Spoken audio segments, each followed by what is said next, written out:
Today we will talk about how can you change your photo profile on your PolyAi app. We'll go to figure out the solution or know how you can do that on your app.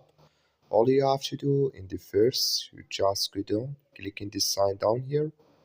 When you click on this sign here, it's going to take you to your profile. It's going to show for you like this here. So then you click on this sign. Until you click on it, it's going to take you to this list here. It's going to show for you like this, and you click on this sign here. So when you just click on this sign, it's going to show for you a list like this here.